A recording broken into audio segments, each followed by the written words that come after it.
Well, one of the cool things about LinkedIn is the direct messaging function on LinkedIn, and the app's a lot like WhatsApp. I call WhatsApp like the Swiss Army knife for prospecting because you can text, you can video, you can call directly. LinkedIn doesn't have a direct call process, but you have the ability to drop a video in, you can drop a text message in, you can drop an audio in, so voice messages. So I'm a big time cold caller. I love cold calling. I know. But most of your calls are going to go to voicemail. And I found one of the things that works really, really well is a voice message on LinkedIn. And by the way, it works well for me. When people are prospecting to me, if they leave me a thoughtful voice message, I'm much more likely and willing to listen to that than I am to entertain some generic email spam that they send me on LinkedIn with a link to something.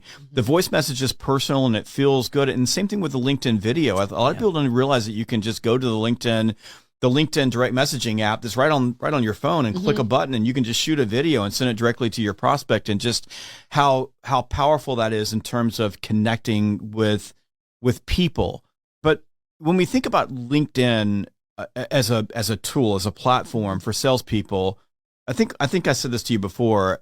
There's been the telephone, the car, internet, Google, and LinkedIn. Probably, and now as we start looking at AI, but in that group of tools or platforms, LinkedIn fits in there. It's one of the greatest platforms ever created for B2B salespeople to get information and connect with other people. Absolutely. And I'm gonna yes and that. What's so great about LinkedIn? Couple things. One, it's self-updating. There's no one out there trying to find where everybody's working. You get a new job, you update it. So the information is incredible. The other piece that you get from LinkedIn that I have never seen anywhere else is pathways, personal pathways to buyers and influencers. So I can look up a company and I can see, do I know anyone that works there? Do I know anyone that knows someone that works there? I can look up an individual and say, oh my gosh, my client knows someone I'm trying to get in front of. So I have always believed that referrals is one of the best ways to start a conversation at a high level of credibility. But in the traditional sales model, I would just say, hey, Jeb, who do you know that could use my services the way you have? And most people would go, I don't know, but if someone should ask, I'd be happy to refer you. Well, we can now take control of this. We could be proactive, and I could say, hey, Jeb, 17 people I'd like to get in front of. Can I run these names by you? And it turns into 2 or 3 meaningful introductions. So when you think about human beings, the most insatiable human need is the need to feel important. We all want to feel like we matter, and you can't make someone feel too important or too appreciated. And the thing about making someone feel important is when you make them feel important, you give them the greatest gift that you can give another human being.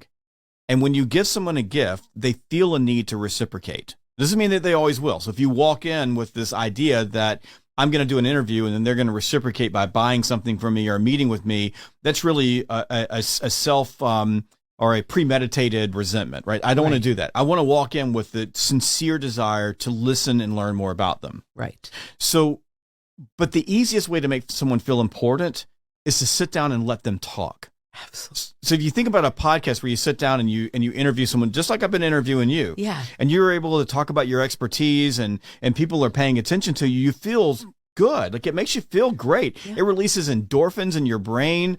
You get a massive dopamine hit. So essentially it's chemicals, and it makes you feel so good about me and this is what's so super about this. When you make them feel that way, if you go back and ask them for more, they're more likely to say yes. Yes. But what I've found is that if I'm asking the right questions, so if I think about the questions I'm going to be asking from an interview standpoint, and you said this earlier, you said really it's just discovery, but under a different format. But most sales are closed in discovery because you ask a question that provokes awareness that there's a need for change. So if I'm asking questions of you that create awareness that there is a need to do something, after I've made you feel good, what I find is that somewhere in the range of around 60 or 70% of those meetings, at the end, the person says to me, hey, you know what? Could we get back together? Absolutely. I've got a problem I'd like for you to help me with. So I don't even have to go to any of the other things, you still got to publish the ebook, and you still got to publish the podcast, and you still got to send them a thank you note for doing Right. a handwritten thank you note. Really powerful in these situations, We do right? send out cards. Yeah, you send out cards. I'm still writing them like an old school. That's good. I got a bunch I got to write a day, but a send out card, but something thanking them. But you're going to find that so many times, because you took the time to sincerely listen to them, that they reciprocate by saying, "Hey, can we meet again for more?" Or, "Can I introduce you to the person in my company that I want you to talk to about this problem?" Yes. So that's the power of this. The LinkedIn page is like, you see a lot of big companies have LinkedIn pages, and then you have some entrepreneurs who have them that are using them more for engagement.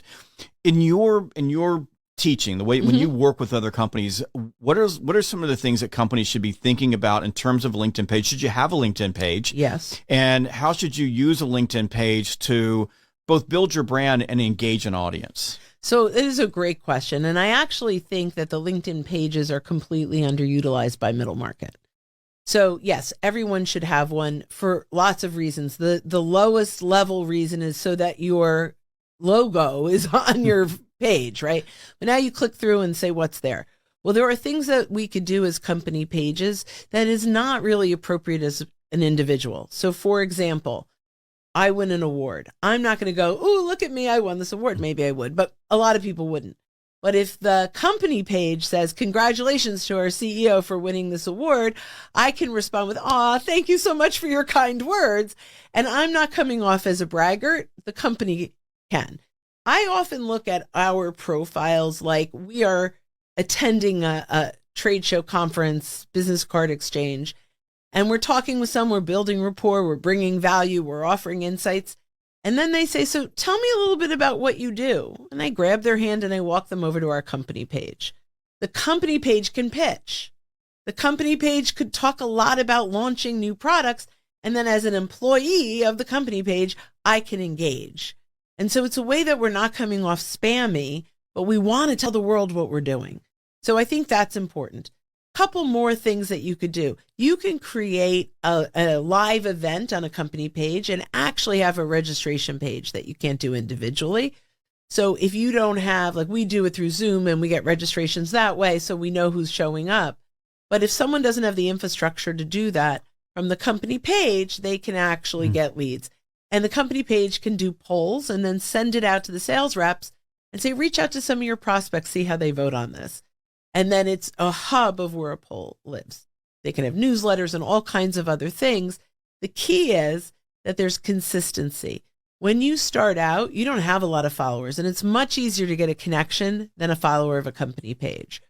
So you really need your staff to engage on the company content for other people to find it. Once a day, I don't recommend marketers do this, but once a day, they can push a piece of content out to everyone that's connected to the company page to engage. I think they should do it once a week. And I think you'll start to find engagement and you'll... This is the Sales Gravy Podcast. I'm here to help you fill up your pipeline, close bigger deals, and rock your commission check. The phone is sexier than ever because no one uses it. But unless you go deep, you're just not going to hit quota. Being agile, being an entrepreneur, holistically looking at your pipeline, relationship building, being an ambassador. You do these 5 skills really well, you're going to rise above. I was never focused on the next job. All I was focused on was beating the people next to me. One of the early things that prospects are trying to figure out for themselves, why should I change? When roadblocks stood in my way, when adversity stood in my way, I found a way to get through it, under it, over it, but I found a way. Every yes you've ever gotten required the courage to face a no. Power that comes with that, the confidence, the power that comes with that whole control your own destiny thing is important. Success leaves clues that I can learn from to get to the next level of the game.